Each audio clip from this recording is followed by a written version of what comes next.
हमारा अगला खंड है पद परिचय। पद परिचय यानी शब्दों का परिचय देना। शब्द का स्वतंत्र अर्थ होता है, लेकिन वही शब्द जब वाक्य में प्रयोग कर दिया जाता है तो उस पर व्याकरणिक नियम लागू हो जाते हैं। इसलिए वो शब्द स्वतंत्र अर्थ न रखकर वो वाक्य के भाव के अनुकूल अर्थ देता है। इसलिए उस शब्द को शब्द न कहकर पद कहा जाता है। यानी कि शब्द को जब वाक्यों में प्रयोग कर दिया जाता है तो वे शब्द पद कहलाते हैं, क्योंकि उन पर व्याकरणिक नियम लागू होते हैं। अर्थात हर एक वाक्य का प्रत्येक शब्द एक पद होगा और उस पद का परिचय देना होगा। जब हम पद परिचय देते हैं तो पद परिचय का जो नियम है वो व्याकरणिक दृष्टि से यह बताना कि वाक्य में यह पद क्या है।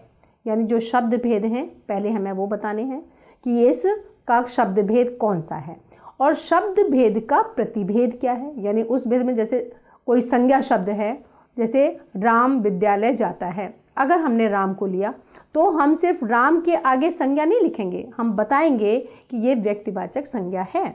तो इस तरीके से सबसे पहले हम भेद, फिर उसका भेद का प्रतिभेद क्या है, फिर हम बताएंगे कि वो कितने वचन है, उसमें एक वचन है या बहुवचन है, लिंग बताएंगे, और फिर ये बताएंगे कि उस शब्द का वाक्य के अन्य शब्दों से क्या संबंध है।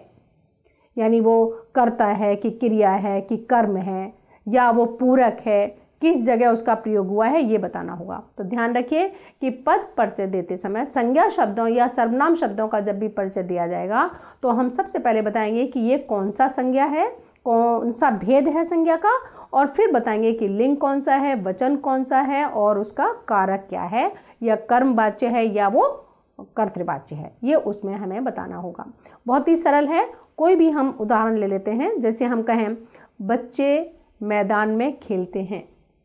बच्चे मैदान में खेलते हैं, ये कैसी क्रिया है? अकर्मक क्रिया है, क्योंकि यहाँ पर खेल का कोई कर्म नहीं है। इसलिए यहाँ पर जब हमें खेलते हैं का पद परिचय देना होगा तो हम लिखेंगे खेलते हैं और डैश लगाकर लिखेंगे अकर्मक क्रिया, और उसके बाद बताएंगे वर्तमान काल। सिर्फ हमें इतना लिखना है।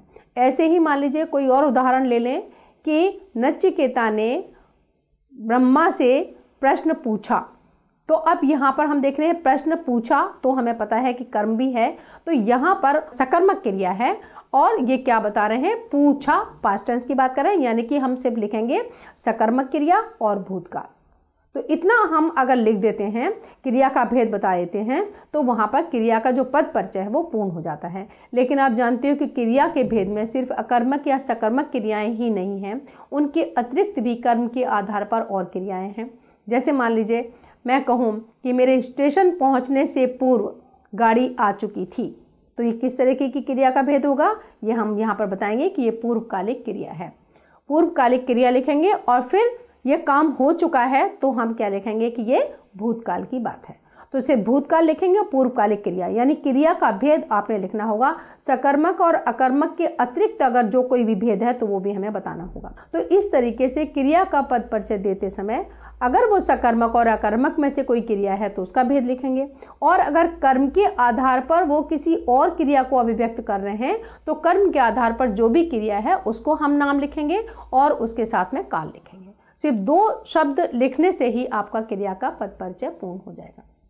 क्रिया विशेषण का पद परिचय देते समय हमने क्या करना है कि क्रिया विशेषण का जो भेद है वो बताना है और ये बताना है कि किस क्रिया का या किस काल की बात हो रही है, क्योंकि क्रिया और क्रिया विशेषण जो काल है वो उसी को बताएंगे।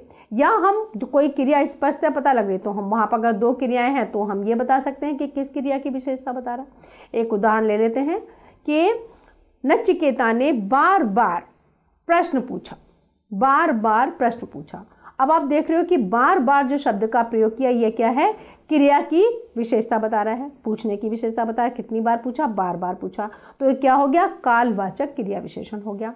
और फिर यहाँ पर हम क्या बताएंगे कि ये भूतकाल की बात है और पूछने की विशेषता बता रहा है।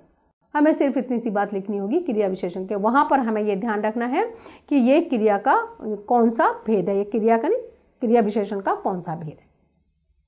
सिर्फ क्रिया विशेषण का भेद लिखना होगा और उसका हमने काल बताना होगा या किस क्रिया की विशेषता बता रहा है। संबंध बोधक समुच्चय बोधक और विस्मयादि बोधक में जैसे मैंने आपसे कहा, मैं कहूँ राम और श्याम बाजार जा रहे हैं, तो आपने देखा कि राम और श्याम यानी राम और श्याम को जोड़ने वाला शब्द है और। इसी तरीके से अगर मैं ये कहूँ कि राम आया और श्याम चला गया, यहाँ पर ये और शब्द दो शब्दों को न जोड़कर दो वाक्यों को जोड़ रहा है। तो आप बता सकते हो कि जो समुच्चय बोधक शब्द हैं वो दो शब्दों को, दो वाक्यों को, दो उपवाक्यों को जिन शब्दों के द्वारा जोड़ा जाता है तो वो समुच्चय बोधक कहलाएंगे। अब जब संबंध बोधक तो आप क्या करेंगे, उसका भेद लिखेंगे कि कौन सा है, किन शब्दों को जोड़ रहा है, या वाक्यों को जोड़ रहा है या उपवाक्यों को जोड़ रहा है, वो आप बात बताएंगे।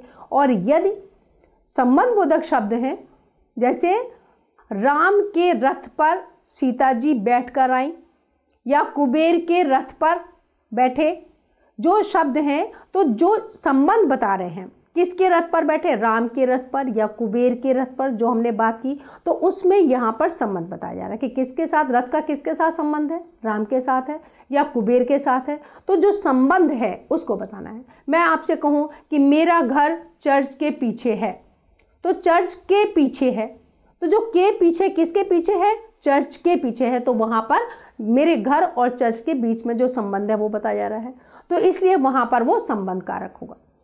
समुच्चय बोधक, संबंध बोधक वो शब्द हो जाएंगे कि किस तरीके का किसके साथ संबंध बताया जा रहा है, यानी कौन सा संबंध बोधक, वाक्य में अन्य शब्दों के साथ जो संबंध बताया जाए, संज्ञा या सर्वनाम का, वो संबंध बोधक शब्द होते हैं। तो वहां पर सिर्फ आपने ये बताना है कि किसका संबंध किसके साथ बताया जा रहा है, और आपने कुछ बताना नहीं है, एक शब्द मात्र लिखने से आपका पद परिचय पूर्ण हो जाएगा।